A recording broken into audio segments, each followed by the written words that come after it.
E nessa primeira oração comigo, peça a Deus que de uma maneira especial fale a sua vida, fale o seu coração e prepare realmente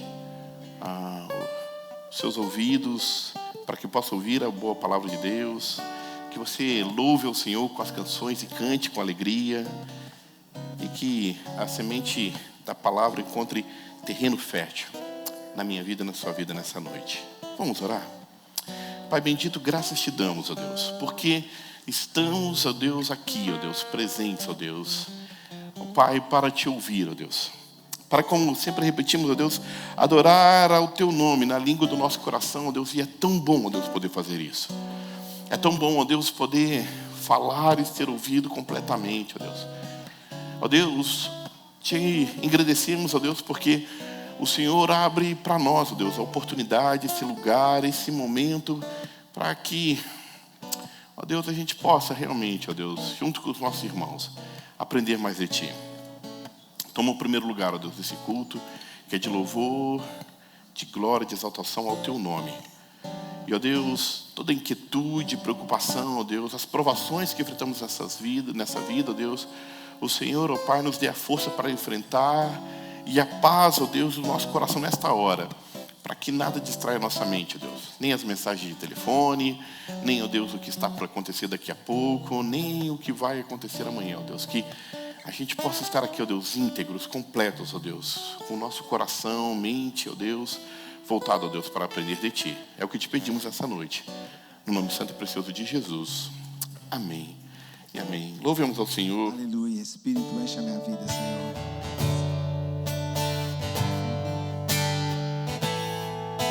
Espírito, enche a minha vida. Mais uma vez. Espírito, enche a minha vida.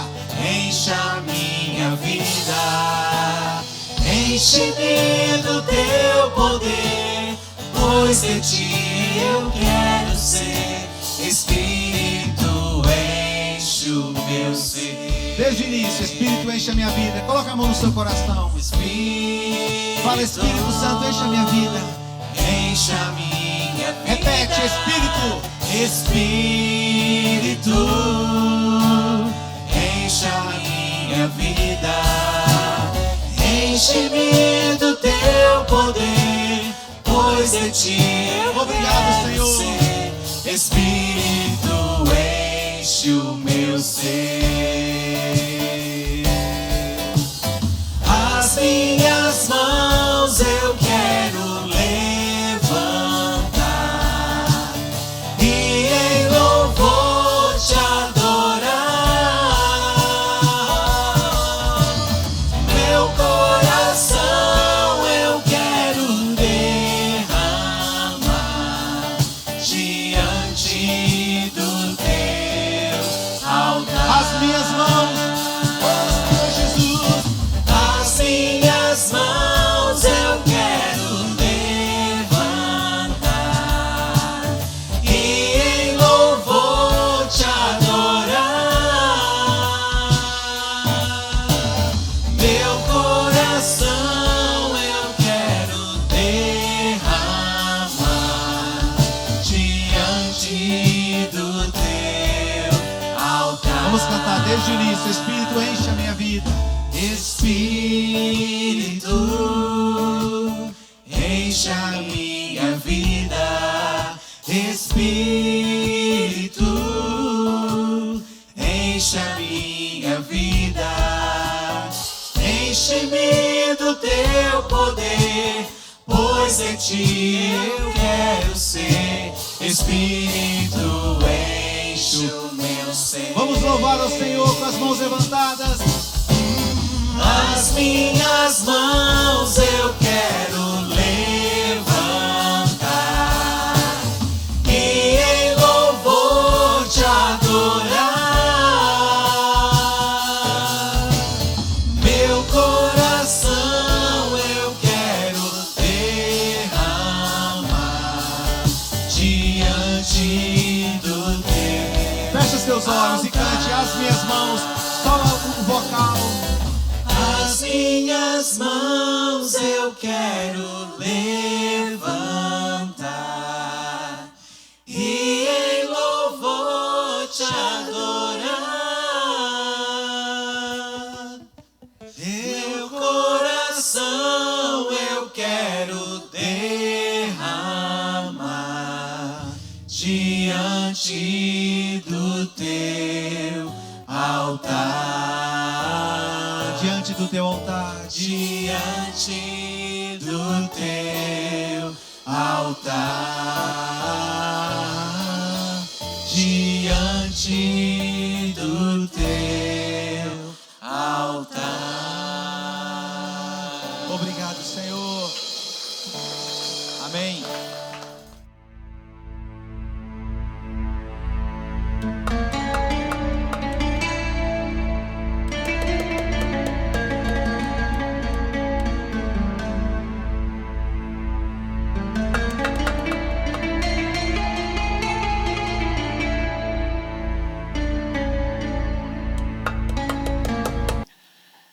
Que alegria estar com cada um de vocês nessa noite.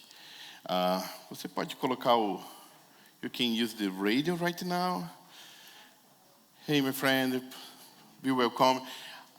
I think we need another radio here. Please, go ahead, take a seat, my friend. We'll bring a radio for you soon. Liga já de uma vez, Biel. Já entrega ligado, por favor. Isso. Já está ligado, pode entregar. Amém. Só um pouquinho, meus irmãos. A gente procura fazer esse carinho com todos os nossos irmãos que falam inglês, que visitam a nossa igreja, para que todos possam ouvir. Amém. Quero convidar vocês a acompanhar comigo a leitura da Palavra de Deus no livro de Tiago, o capítulo 1. E nós vamos ler os 4 primeiros versos de Tiago. Nós vamos começar hoje essa nova série de mensagens, provações, sabedoria e fé, baseado no livro de Tiago. Acompanhe a leitura da palavra do Senhor, vai estar aí na tela também, você pode acompanhar na sua Bíblia, diz assim a palavra de Deus. Tiago, servo de Deus e do Senhor Jesus Cristo. As 12 tribos dispersas entre as nações, saudações. Meus irmãos, considerem motivo de grande alegria o fato de passarem por diversas provações, pois vocês sabem que a prova da sua fé produz perseverança. E a perseverança deve ter ação completa, a fim de que vocês sejam maduros e íntegros, sem que falte a vocês coisa alguma. Vou ler o verso 4 novamente. E a perseverança deve ter ação completa, a fim de que vocês sejam maduros e íntegros, sem que falte a vocês coisa alguma. Palavra de Deus às nossas vidas. Senhor, fala conosco, Senhor. Iniciamos, ó Deus, essa nova série, ó Pai, te pedimos que a Tua palavra, ó Deus, seja revelada aos nossos corações, ó Deus. Necessitamos, ó Deus, ouvir mais uma vez a Sua voz, ó Deus. E tudo isso te pedimos, ó Deus. Tudo isso te pedimos, no nome santo e precioso de Jesus. Amém e amém. Meus irmãos, nós vamos iniciar essa jornada na carta de Tiago. A carta de Tiago é uma carta bem especial. Nós vamos ver ao longo das semanas que se seguem. Tiago tem uma maneira de escrever como de sabedoria. Quando você lê o livro de Provérbios, que você é capaz de ler um provérbio separado ou alguns versos de provérbios que trazem pequenas e curtas mensagens, Tiago se assemelha muito a isso. Tiago tem uma série de mensagens, uma série de ensinamentos que são divididos ao longo da carta dele em pequenos blocos, e algumas das, vamos dizer assim, dos ensinamentos se repetem. E a gente poderia, de um modo geral, separar a carta de Tiago em 3 grandes blocos. O que ele fala sobre provação, o que ele fala sobre sabedoria e o que ele fala sobre fé. Mas para poder entender mais sobre essa carta, fica uma pergunta, né? Quem é o autor dessa carta? De que Tiago nós estamos falando? Sabe por quê? O Novo Testamento tem um montão de Tiago. Tem a aparição de pelo menos 4 ou 5 diferentes Tiagos, e talvez o mais famoso deles, e o que gera mais confusão para a vida de muitos, é acreditar que esse Tiago aqui é o irmão de João. Se vocês se lembrarem bem, Jesus tinha os seus 12 discípulos. Entre os 12 discípulos, haviam 3 que estavam com Jesus nos momentos talvez mais especiais do ministério de Cristo. Quando Jesus vai curar a filha de Jairo, ele leva somente 3 com ele: Pedro, Tiago e João. Quando Jesus vai ao Monte da Transfiguração, ele se revela em glória para 3: Pedro, Tiago e João. Quando Jesus vai orar finalmente, pedindo forças para os momentos finais da sua vida, ele leva 3 amigos para orar com ele: Pedro, Tiago e João. Só que não é esse Tiago, irmão de João, de quem estamos falando. Esse Tiago, irmão de João, o livro de Atos relata que logo no começo da igreja cristã, logo depois do Pentecoste, alguns dias depois, se instaura uma profunda perseguição contra a igreja. E no capítulo 12, diz que o rei Herodes manda prender muitos que pertenciam à igreja, e literalmente fala que mandou matar à espada Tiago, irmão de João. Então não é desse Tiago que nós estamos falando. Quem é esse Tiago, então? Esse Tiago, apesar dele não falar claramente aqui, nós sabemos que é o irmão mais novo de Jesus. Quando a gente lê as Escrituras Sagradas, nós descobrimos que Jesus tinha pelo menos 4 irmãos e 2 irmãs ou mais. Eu vou ler com vocês o texto de Marcos 6,3, vai aparecer na tela também, que é num momento que ele está lá na região onde ele cresceu e pergunta assim: não é este o carpinteiro, o filho de Maria, irmão de Tiago, José, Judas e Simão? Não está aqui conosco as suas irmãs? E ficavam escandalizados por causa dele. Novamente, nós cremos e sabemos que Jesus tem um nascimento todo milagroso. Jesus é fruto da obra do Santo Espírito, como nos foi revelado através da Escritura. O anjo Gabriel revela a Maria, revela a José sobre tudo o que vai acontecer, mas depois que Jesus nasce, Maria e José vivem uma vida como um casal da Palestina dos seus dias. E era comum ter muitos filhos, e algumas vezes no Novo Testamento fala então da aparição dos irmãos de Jesus. Aqui nós sabemos pelo nome, né? O Tiago, José, Judas e Simão. E só para vocês entenderem uma coisa, dentro da cultura judaica, era costume o nome do irmão mais velho vir primeiro. Então, possivelmente, logo depois de Jesus, nasceu Tiago. E também diz aqui que não estão aqui as suas irmãs.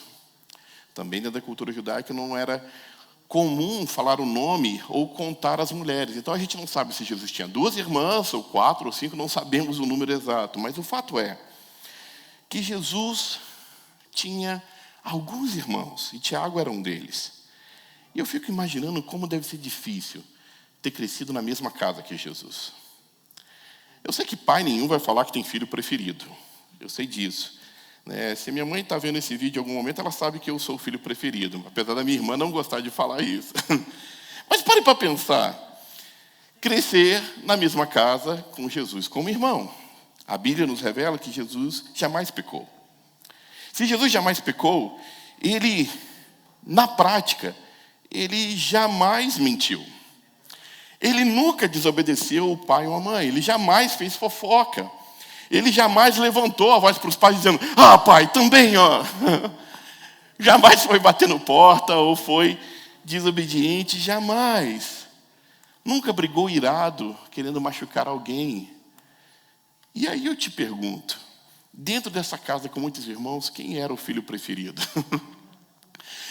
Eu não quero aqui levantar coisas que a palavra de Deus não nos diz, mas o fato é que deve ser muito difícil a gente conviver com alguém tão perfeito. Quando a gente vai para dentro das nossas casas, nos nossos casamentos, na relação com os nossos pais, irmãos, a gente sabe que dentro da casa, algumas leis de conveniência social que a gente tenta se guardar para fora não acontecem muitas vezes dentro de casa. É isso talvez um dos grandes dilemas. Quando dentro de casa nós não refletimos aquilo que nós somos fora. Não é o caso de Jesus. Jesus, todo o tempo, mantinha-se sem pecado. E quando Jesus cresce, inicia o seu ministério, não é fácil para os irmãos de Jesus, que viram ele crescer, que viram ele, virar um carpinteiro, que comiam e bebiam com ele, agora entendê-lo como um mestre. Quando eu olho para a história de Jesus, talvez a única vez que eu digo para vocês, seria difícil, eu não me imagino uma situação como essa, que Jesus criou algum problema dentro de casa, foi quando os pais dele foram ao templo, ele tinha 12 anos, e quando chegou lá, os pais foram embora com a caravana, porque era assim, vinha aquelas caravanas indo de um lado ao outro, e depois de 3 dias de caminhada, se dão conta que Jesus não está com eles. Maria e José voltam correndo no templo. Se você conhece a passagem bíblica, sabe que quando chega lá, Jesus está discutindo a Bíblia com alguns doutores da lei. Quando vão chamar a atenção de Jesus, mas por que você fez isso? Por que você não foi embora conosco? Jesus fala assim, eu estou na casa do meu pai. E naquela hora, Maria e José entendem isso. Não é um ato de desobediência, nem de malcriação, mas é um momento em que Jesus toma consciência de quem ele é. É, de alguma maneira, aquela revelação que foi dada ao coração de Maria antes de Jesus nascer. Só que agora se passaram outros 18 anos e Jesus está começando a pregar. E há uma série de passagens que mostram a incredulidade que a sua família, os seus irmãos, tinham acerca do seu ministério. Eu vou colocar alguns textos aqui na tela. O primeiro deles é Marcos 3:21, que diz assim, olha, quando os seus familiares ouviram falar isso, saíram para trazê-lo à força, pois diziam, ele está fora de si, ele está louco. Essa era a percepção que os familiares de Jesus tinham. Ele está fora de si. Mais adiante, João 7, verso 5, diz assim, olha, pois nem mesmo os seus irmãos criam nele. E essa passagem é uma passagem muito peculiar, porque Jesus vai na região onde ele cresceu, está ali pregando, e os irmãos dele falam, não dá para entender se com um certo tom de ironia, ou mesmo, de alguma maneira, querendo se promover nas custas de Jesus, não dá para entender, mas eles falam assim, olha, se você quer ser famoso, se você quer ser mestre, vai para Jerusalém, não fica aqui escondido, vai lá e revela para todo mundo o que você está fazendo. E logo depois de dar esse conselho a Jesus sobre ganhar fama, vem esse verso. Nem mesmo seus irmãos criam nele. Eles não estavam falando de coração como se quisesse que o ministério de Jesus crescesse, mas somente ainda tratando como alguém que não tem juízo perfeito. Há uma outra passagem também em Marcos, eu não sei se eu coloquei essa passagem, mas é Marcos 3, 31, 35. Eu não vou ler, mas é aquela passagem que Jesus está ensinando. E de repente chegam para Jesus e falam assim, olha, sua mãe e seus irmãos estão indo lá de fora, querem falar contigo. E Jesus fala assim, quem é a minha mãe e meus irmãos? Jesus não aceita a carteirada dos discípulos, entenda bem. Espera lá só um pouquinho, deixa eu explicar uma coisa assim. Gente, se a minha mãe chega em um ambiente, eu estou lá, e ela vai do lado de fora e fala assim, eu quero ver o Rafael. E eu falo assim, quem é minha mãe? Eu não vou deixar ela entrar. Minha mãe e meus irmãos estão aqui. Olha, meus irmãos, essa boca ia virar para cá. Parece duro a fala de Jesus. Jesus não está desrespeitando Maria e seus irmãos, mas está deixando bem claro que no reino de Deus não há esse tipo de preferência, nem mesmo dentro da própria família. E eu digo para vocês, lidar com tudo isso deve ter sido muito difícil para Tiago. Deve ser muito difícil para ele, porque não conseguimos ver Tiago em nenhum momento do ministério da vida de Jesus. Não há nenhum milagre que diz, olha, Tiago, irmão de Jesus, estava lá. Não há nenhum momento especial, como da ceia, que falava assim, ó, estão lá os 12 apóstolos e os irmãos de Jesus. Sabe o que é mais cruel, meus irmãos? Na crucificação, Jesus não tem ninguém da sua família a não ser sua mãe. E é tão dura essa passagem, porque Maria está sós ao pé de Jesus, dos discípulos todos, somente está João. A gente crê que Maria está viúva, porque no Novo Testamento não há, depois de Jesus crescido, nenhuma citação de José. Então, a mulher viúva, com seu filho crucificado, os seus outros filhos não foram lá consolá-la. Não foram lá ajudá-la. Jesus tem um último ato de misericórdia, ainda olha para João e fala assim, João, por favor, cuida da minha mãe. Cuida dela. Eu quero dizer isso, meus irmãos, porque quando foi que isso mudou?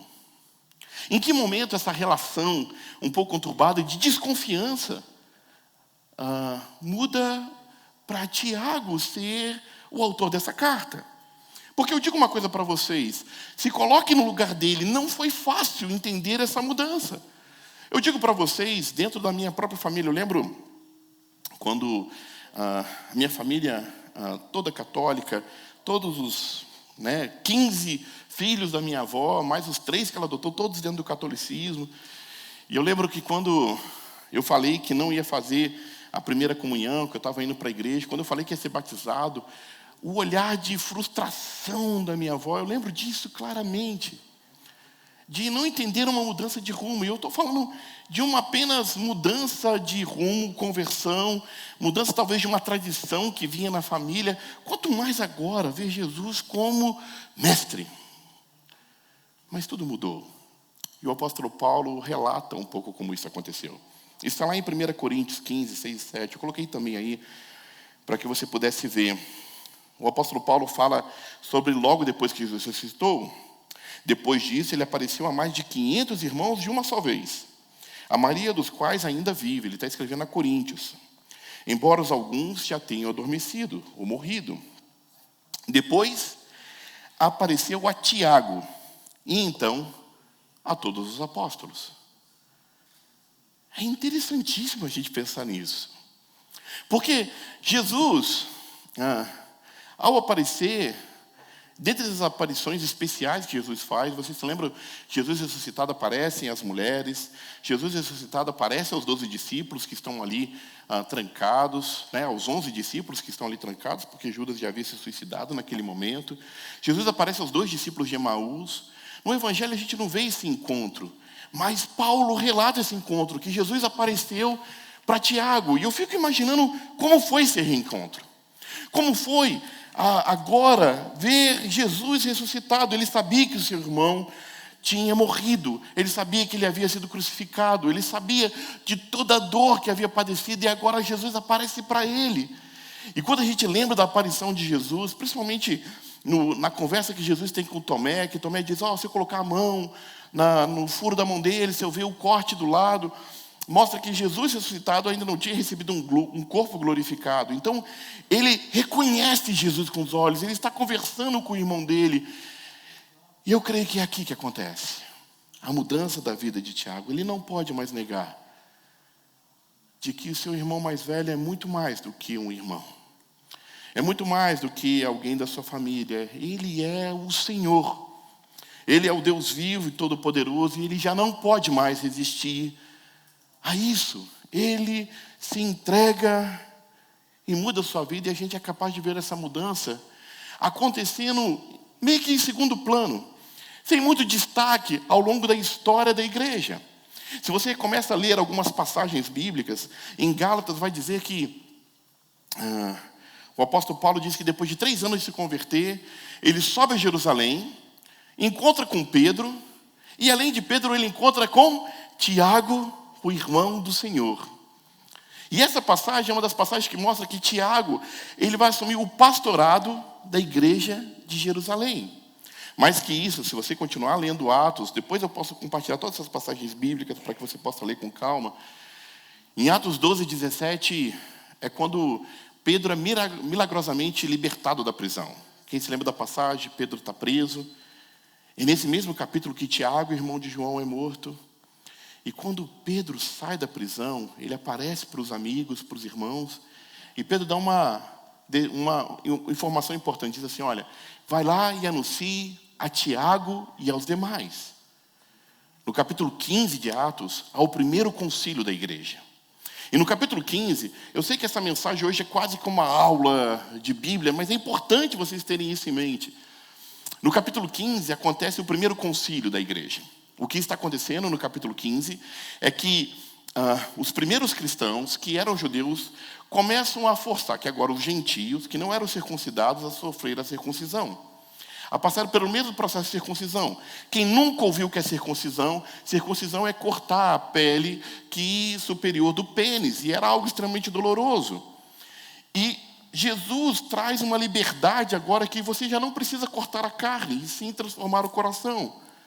Se reúne os apóstolos, se reúne Paulo, Pedro, começam uma discussão, e no capítulo 15 ele chega a uma conclusão: Cristo basta.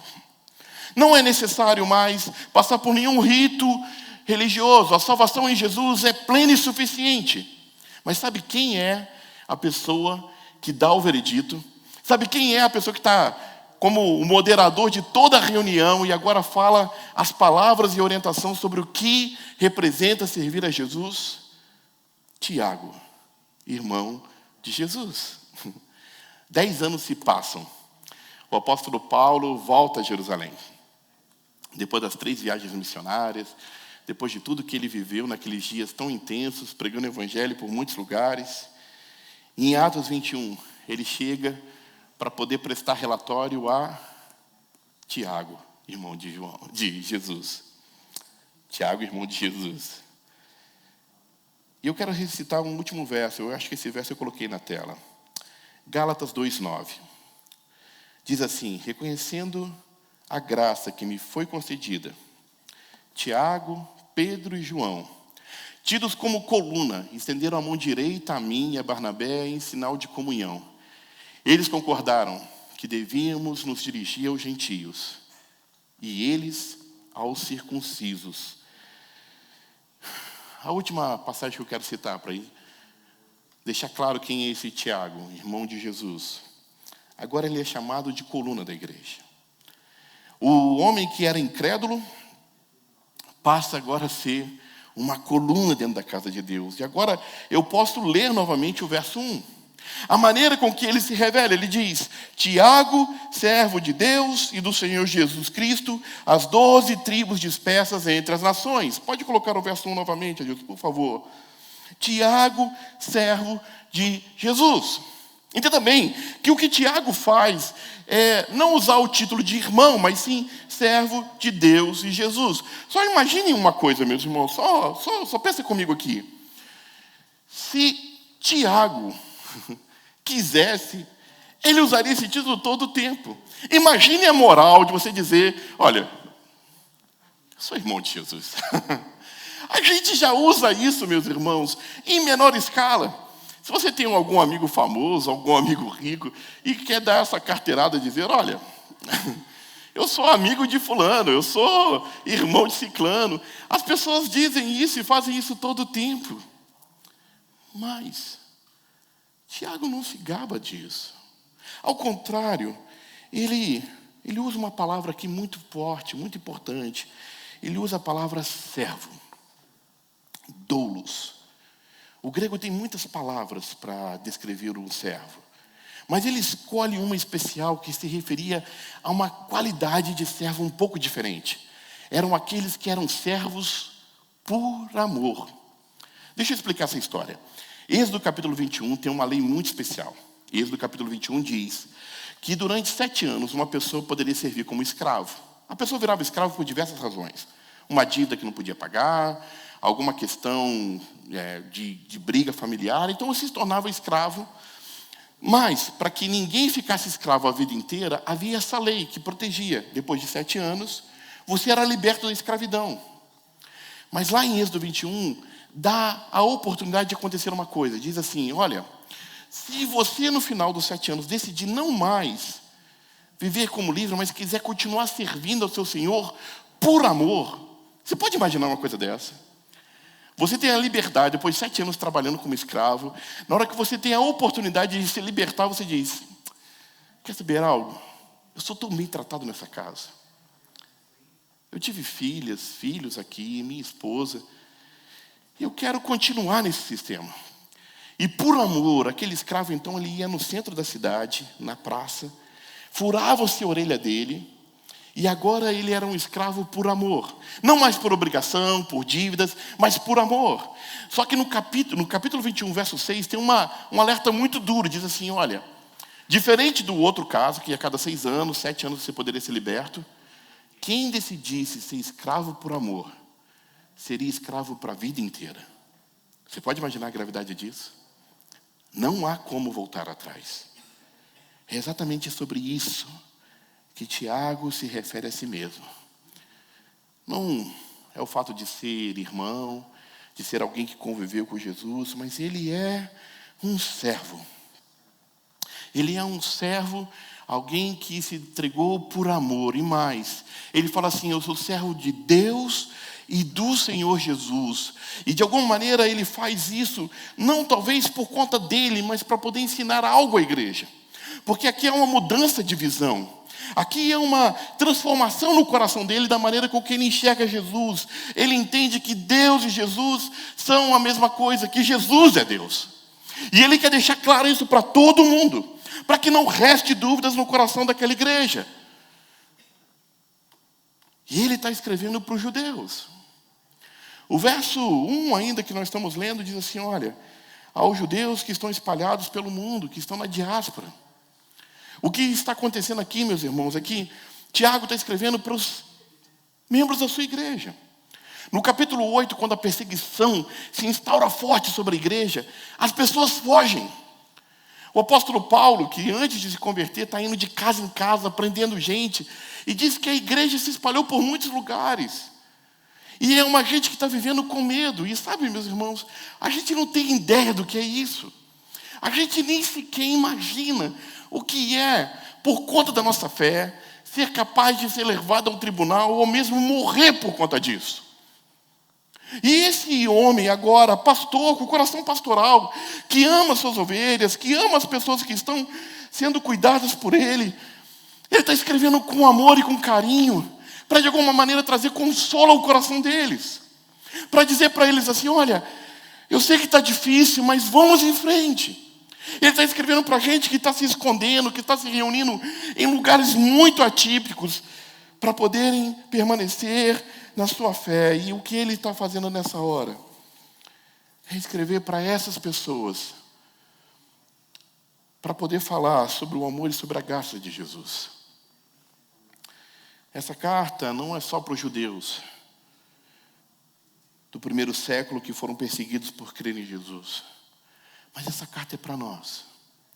Para nós que também estamos espalhados longe da nossa terra. Para nós que também estamos em uma terra distante. Talvez, e com certeza, não sofrendo esse nível de perseguição, de provação que aqueles homens passavam, mas sim, o nosso coração enfrenta muitas provações. As lutas que enfrentamos, as dores que enfrentamos, são únicas e verdadeiras. Eu sei o quanto, depois de caminhar com muitos de vocês, o quanto é difícil abrir mão de tantas coisas para poder seguir um sonho, uma luta, um desejo de talvez, prosperar ou fazer algo diferente na vida.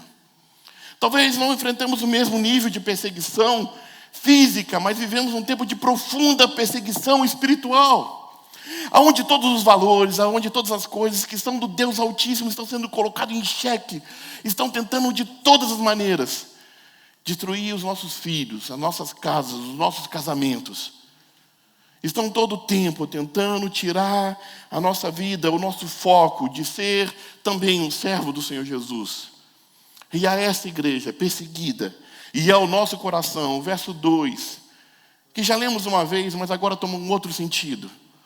Tiago olha para a igreja e diz assim: meus irmãos, considerem motivo de grande alegria o fato de passarem diversas provações. E eu não entendo isso. Como é possível? Naturalmente falando, meus irmãos, como é possível se alegrar por passar uma provação? Isso não é possível. Ninguém aqui com uma dívida gigante vai falar assim: puxa, que bom que eu estou devendo. Ou enfrentando uma enfermidade, ou pior, eu digo que até pior, quando alguém que a gente ama grandemente está sofrendo com uma enfermidade. Como se alegrar com isso? Como se alegrar quando de alguma maneira a gente sente, a pressão do mundo?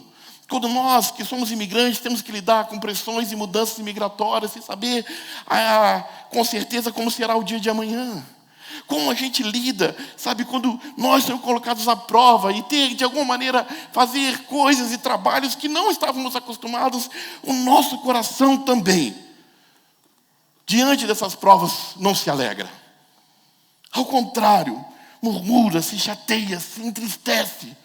Ninguém gosta, eu odeio passar por isso.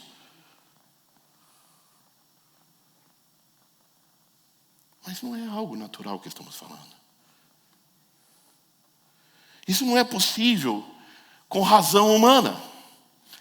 Isso não é possível humanamente falando. Isso só é possível por uma obra sobrenatural de Deus, através do seu Santo Espírito em nossas vidas. Somente em Deus nós podemos encontrar, através do Santo Espírito, ajuda para de alguma maneira tentar entender o que está passando em nossas vidas, quando as provações se levantam contra nós. O que Tiago continua ensinando a essa igreja, no verso 3, é assim: olha, pois vocês sabem que a prova da sua fé produz perseverança. Olha esse verso, vocês sabem que a prova da sua fé produz perseverança.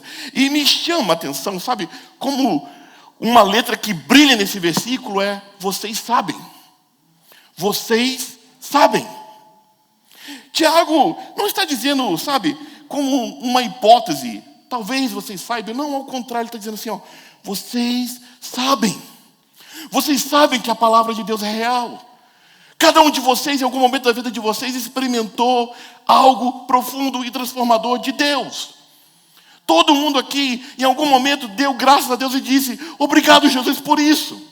Reconheceu que coisas que aconteceram na sua vida não foram naturais, foram sobrenaturais. Tantos momentos que se sentiu fraco, cansado, sozinho, e o amor e a graça de Deus te envolveu de uma maneira que você pôde seguir adiante. Vocês sabem disso. Vocês sabem que o poder e o amor de Deus é real. Mas a gente vive se esquecendo. A gente vive se esquecendo e se esquece todo o tempo.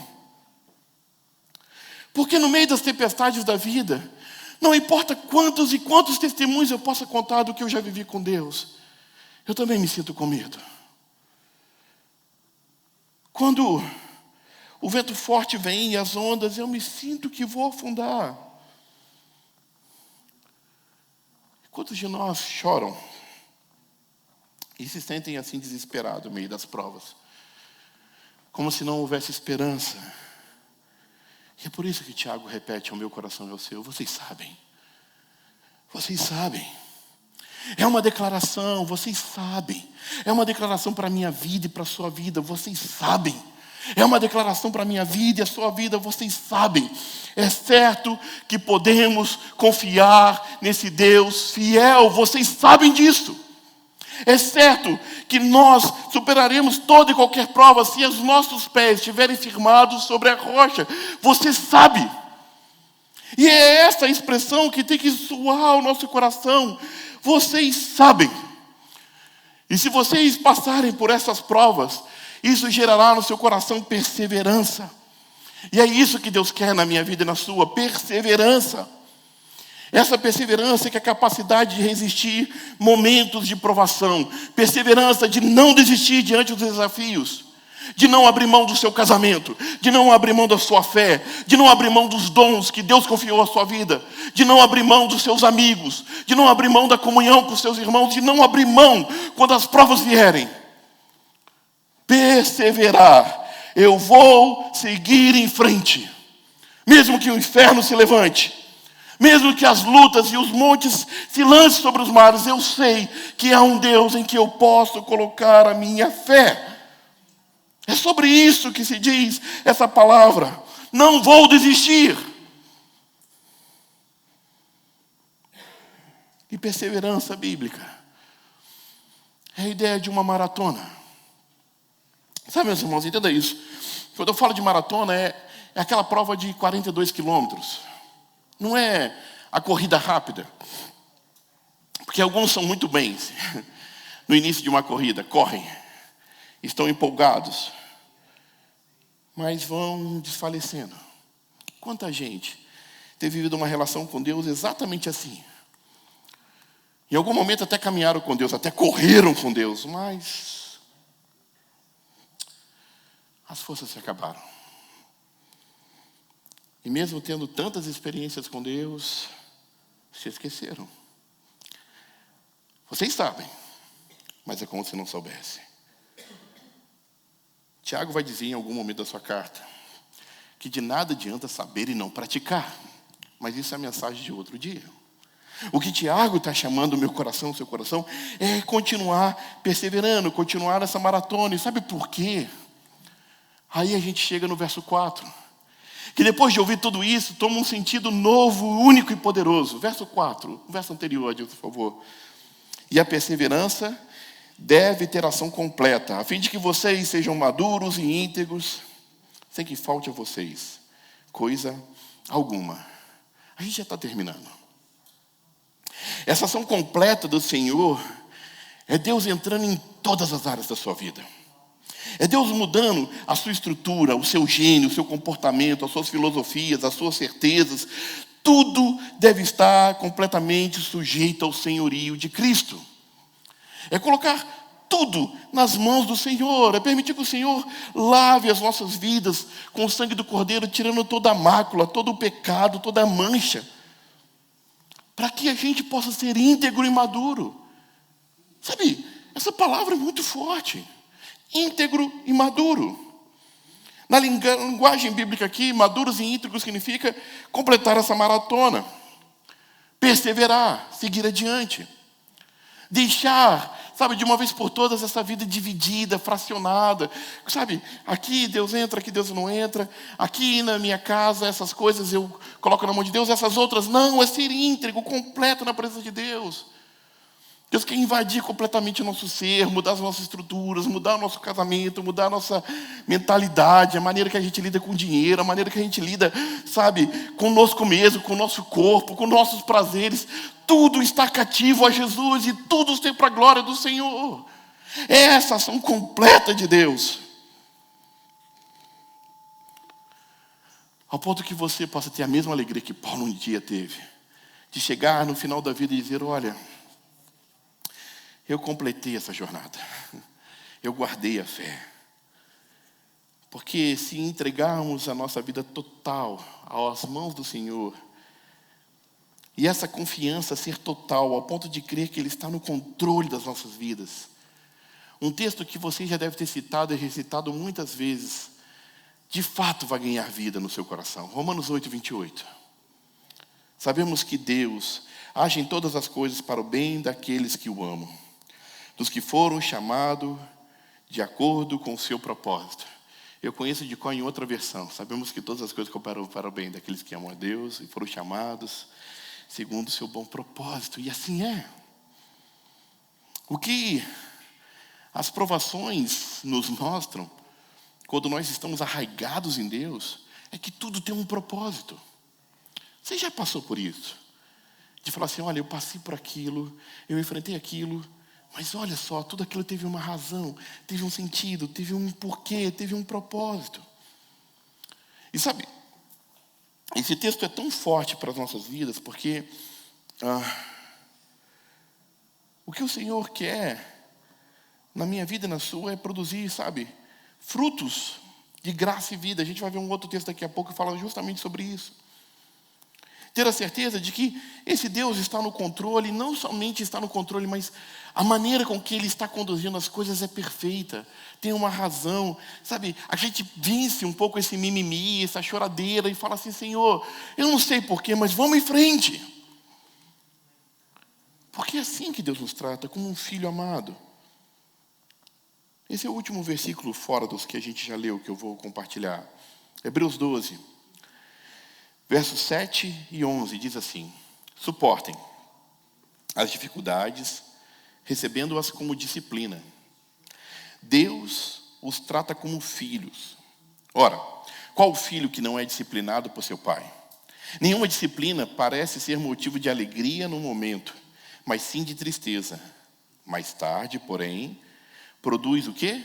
Fruto de justiça e paz para aqueles que por ela foram exercitados. Deixa eu explicar algo para vocês aqui. Você não acorda o seu filhinho daquela cama quentinha, gostosa, às 6 da manhã, e no frio de Atlanta, sei lá, sabe aquele dia que está menos 15 graus, você pega o seu menino, sua menininha, e bota no ônibus, porque você quer castigá-lo. Você não coloca Sabe, o seu filho diante do prato de comida diz assim, você vai ter que comer tudo, menina. Porque você quer exercer crueldade, ao contrário. Você está fazendo isso porque você ama. Porque se nós não amássemos, nós não nos importaríamos. Mas quando o amor invade o nosso coração ao ponto de disciplinarmos, de cuidarmos, de zelarmos pela vida dos nossos filhos, nós sim tomamos decisões duras, porque sabemos o que é melhor para eles. E às vezes até erramos.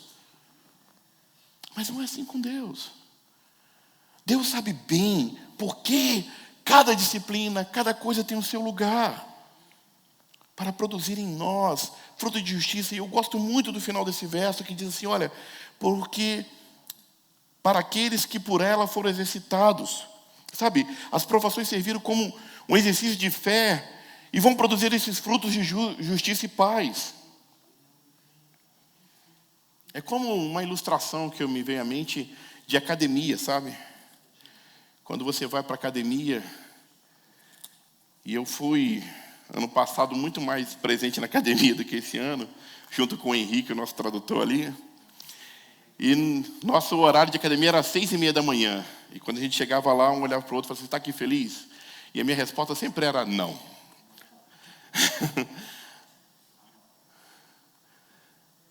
Mas saber que era importante para o corpo, é importante para a saúde. Sabe, se entregarmos a nossa vida na mão do Santo Espírito para nos aperfeiçoar, com certeza o Senhor produzirá frutos em nós, porque a gente tem uma ideia equivocada do que é bom. Bom para nós é o que é imediato, limitado, o que trabalha nossas emoções e sentidos. O bom de Deus é a nossa completude, é a nossa vida íntegra, é sermos perfeitos e íntegros em um mundo dividido pelo pecado.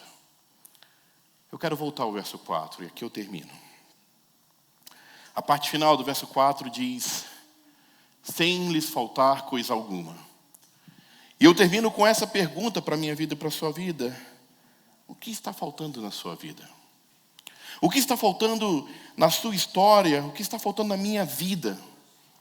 Deus aperfeiçoar e transformar para que eu também e para que você também seja íntegro e maduro. Que de alguma maneira, meus irmãos e irmãs, que as provações e as lutas dessa vida não te levem a perder a sua alma. Ao contrário, que eu e você venhamos permitir que Deus trabalhe completamente no nosso ser. Que Ele venha e preencha cada lacuna da nossa vida. Que a melhor versão de nós seja apresentada diante de Deus. Para que naquele dia glorioso, eu e você possamos ouvir do Deus Altíssimo a doce voz daquele que é o nosso Senhor e Salvador, dizendo, meu filho, minha filha, entra no descanso, entre na alegria do seu Senhor. Você completou a sua carreira. Você completou a sua carreira. Você guardou a sua fé. Que Deus os abençoe, meus irmãos e irmãs. Eu sei que essa palavra é difícil de dizer amém no final. Ninguém quer passar por provação. Mas eu quero te convidar a entregar e confiar totalmente mesmo na mão do Senhor. Porque todas as coisas, não tenho dúvida, todas as coisas cooperam para o bem daqueles que amam o Senhor. Deixa eu orar contigo. Já o Ministério de Louvor pode também tomar postos. Deixa eu orar contigo nessa hora. Pai bendito, graças te dou, ó Deus, pelo teu grande amor. Te agradecemos, Jesus, porque sem ti nada somos, ó Deus, e nada podemos fazer, ó Deus. E quem somos nós para que o Senhor nos tratasse com tanto amor, ó Pai?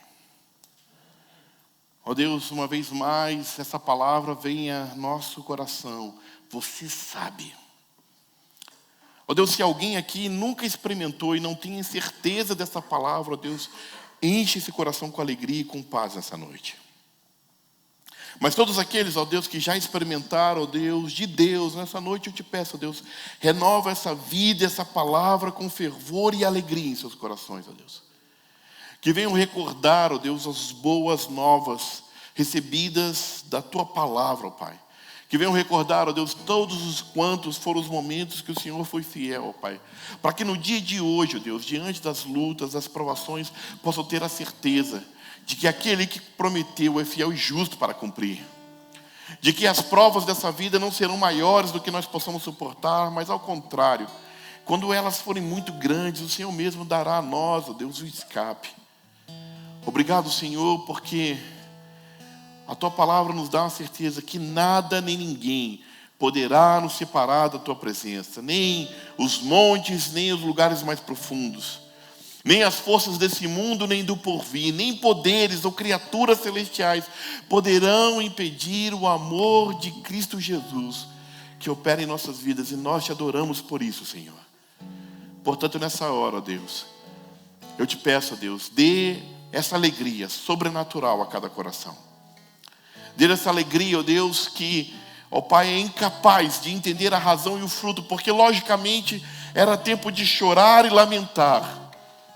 Mas através da força do Seu poder, ó Deus, nós vamos nos alegrar confiados e sabendo de que o Senhor está cuidando de nós. Abençoa os Teus filhos, ó Deus. Enche-nos, ó Deus, com essa paz e essa alegria.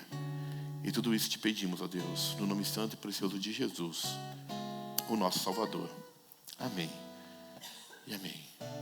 Nós vamos passar, já agora em ato contínuo, para a ceia do Senhor. Essa mesa posta é uma mesa do Senhor, como assim mesmo ela diz. Nós vamos comer desse pão e beber desse cálice, na certeza de que o nosso Salvador suportou tamanha provação, meus irmãos. Ele suportou a cruz por amor a nós. Uma coisa se diz acerca de Jesus: Jesus esteve só naquela cruz. Ninguém esteve com Ele. Ele não teve apoio de ninguém. Ele estava ali só, reconciliando o mundo através das suas chagas, através da sua dor. Mas quando Jesus vai aos céus, Ele dá uma promessa: eu estarei com vocês todos os dias. Todos os dias. Todos os dias. O sentimento que Jesus sofreu e sentiu, nenhum de nós jamais poderá sentir. Porque nós temos essa doce e rica promessa: o Senhor sempre está conosco. Nós vamos partilhar desse pão, desse suco de uva. E enquanto isso acontecer, eu te convido realmente a colocar-se diante de Deus e pedir: Senhor, completa a minha vida, enche meu coração, enche meu ser. Nós vamos orar nesse momento, consagrando esses elementos. Quero chamar aqui à frente o pastor Aguimar para estar comigo. Eu não sei. O pastor Ivete não está aqui agora. Vem cá, pastor, por favor. Nós vamos orar. Vou pedir para o pastor Aguimar fazer uma oração nessa hora, consagrando o pão, o suco de uva, o vinho nessa hora, para que a gente possa, em seguida, tomar parte da mesa do Senhor. Amém, oremos. Senhor Deus, no nome de Jesus, queremos agradecer pela Tua misericórdia. Queremos agradecer pelo sacrifício de Jesus na cruz, pelos nossos pecados.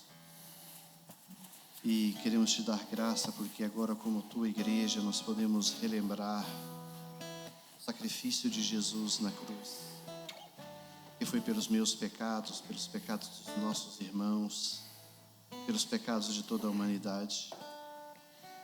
Queremos Te agradecer, Senhor Jesus, porque o Senhor tomou o nosso lugar na cruz. Eu quero Te agradecer, Senhor Jesus, porque o Senhor se sacrificou no nosso local. No nome de Jesus Cristo, nós queremos Te agradecer porque toda a cédula do pecado que era contra nós, ela foi cravada ali na cruz. Verdade, Deus. Toda a conta foi paga. Todo o débito foi pago, Senhor Jesus, e eu quero Te agradecer. Queremos agradecer porque podemos hoje celebrar não só a Sua morte, mas também a Sua ressurreição. No nome de Jesus Cristo, eu quero Te agradecer, meu Deus, porque o Senhor concedeu essa vitória a nós. No nome de Jesus, agora consagre e abençoe esse momento onde que vamos estar celebrando como irmãos a morte e a ressurreição de Jesus. Abençoa, Deus, a vida de cada irmão aqui presente. O Senhor sabe as suas lutas, o Senhor sabe o que está no coração deles. Mas Deus, nós queremos agradecer, porque da mesma forma que Jesus ressuscitou e foi vitorioso, o Senhor nos prometeu vitória sobre os nossos problemas, sobre as nossas lutas, sobre as nossas tribulações. E em Jesus nós podemos nos gloriar da vitória que o Senhor já nos concedeu. No nome de Jesus. Amém. Amém. Na noite que o Senhor Jesus foi traído, ele tomou o pão e partiu e disse: esse é meu corpo, que é dado por amor a vocês. Por semelhante modo, após haver ceado, tomou também o cálice e disse: esse é o cálice, na nova aliança no meu sangue. Todas as vezes que vocês se reunirem e comerem deste pão e tomarem deste cálice, anunciais a morte do Senhor até que Ele venha. Por isso, cada um de vós deve examinar-se a si mesmo e assim comer do pão e tomar do cálice.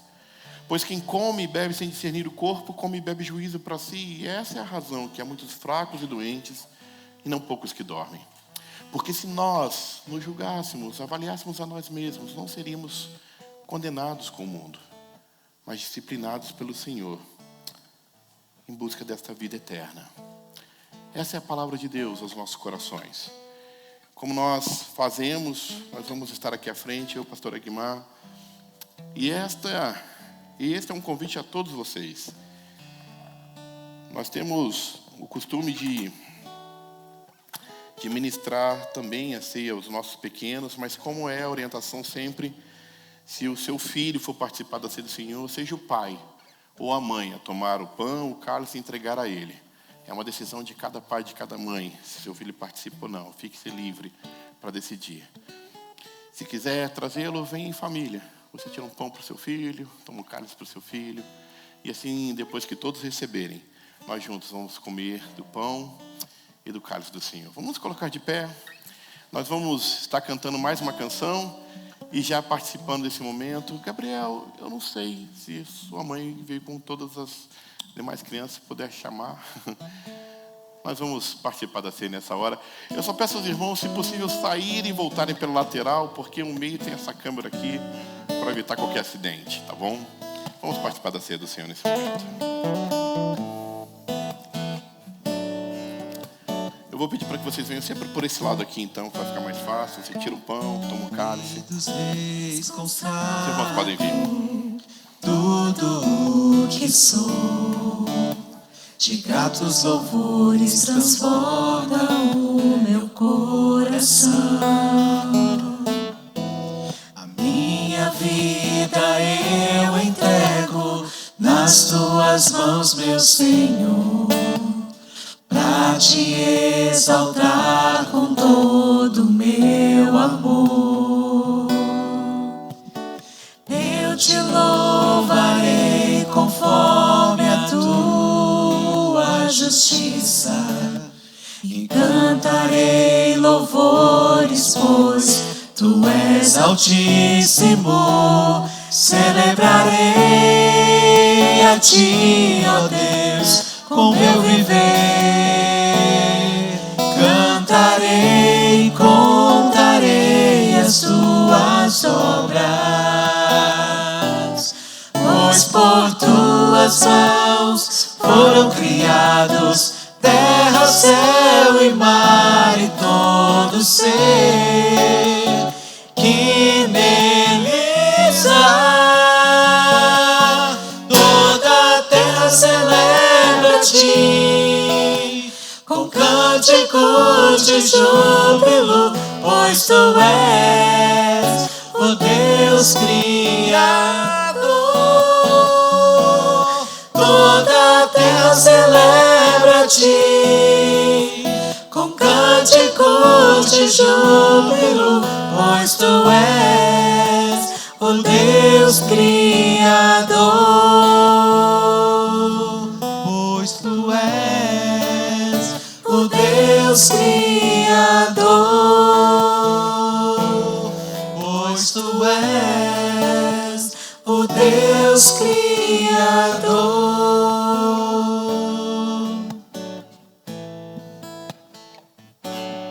A honra, a glória a força e o poder ao Rei Jesus e o louvor ao Rei Jesus. Cante conosco, a igreja.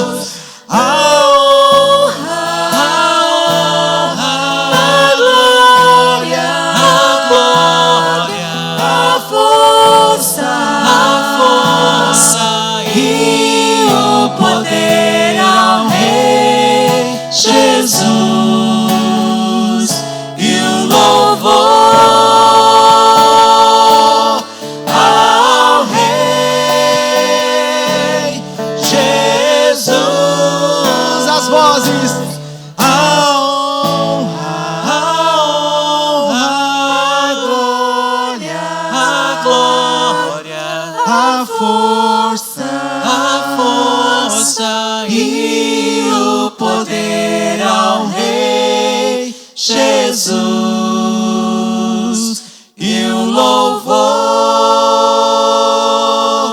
ao Rei Jesus. Aleluia. Podemos continuar. Ainda tem mais alguns irmãos que chegaram.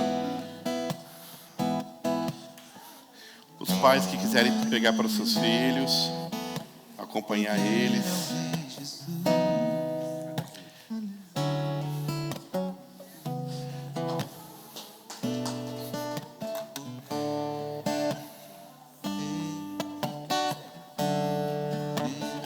Vamos todos, então, cantar. A honra, a glória, a força e o poder ao Rei Jesus e o louvor ao Rei Jesus.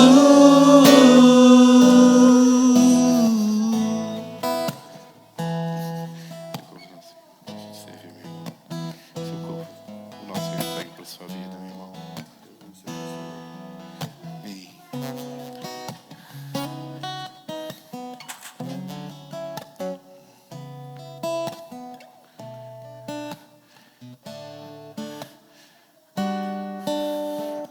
Meus irmãos e irmãs, comamos esse pão na esperança que temos, que um dia estaremos ceando com Jesus na eternidade.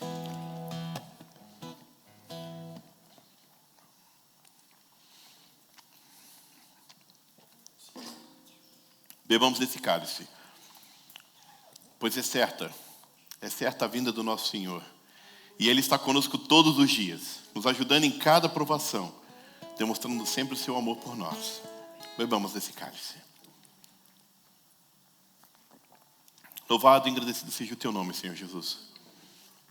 Obrigado pelo teu grande amor, pela nova vida que temos em Cristo Jesus, pela esperança eterna que não se acaba.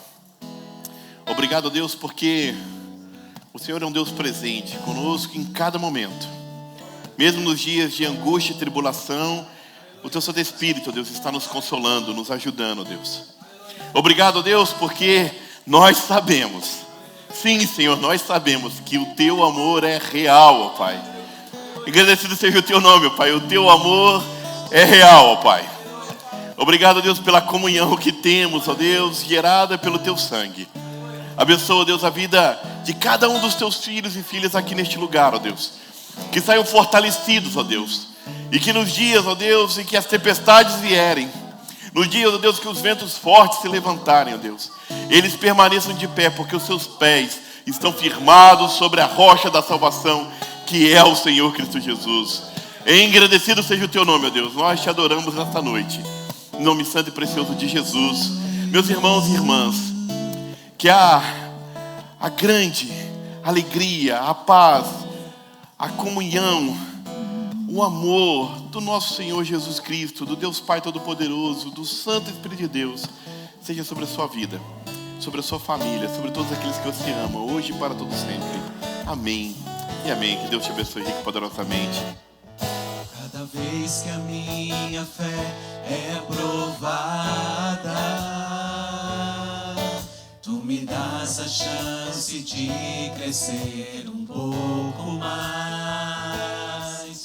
As montanhas e vales, desertos e mares que atravesso me levam pra perto de ti. Minhas provações não são maiores que o meu Deus e não vão me impedir de caminhar.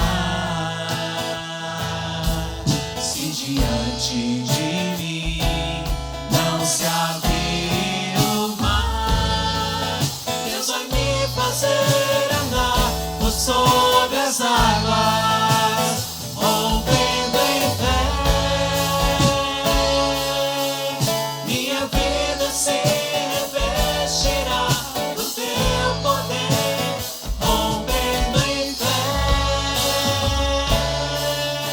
Com ousadia vou mover o sobrenatural. Vou lutar e vencer, vou plantar e colher.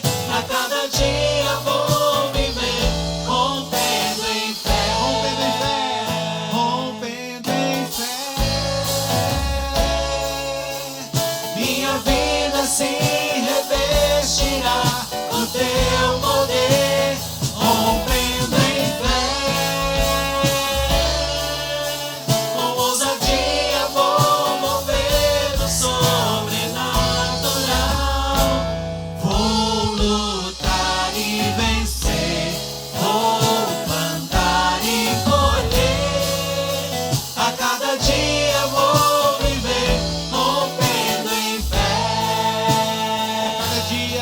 A cada dia vou viver, rompendo em fé.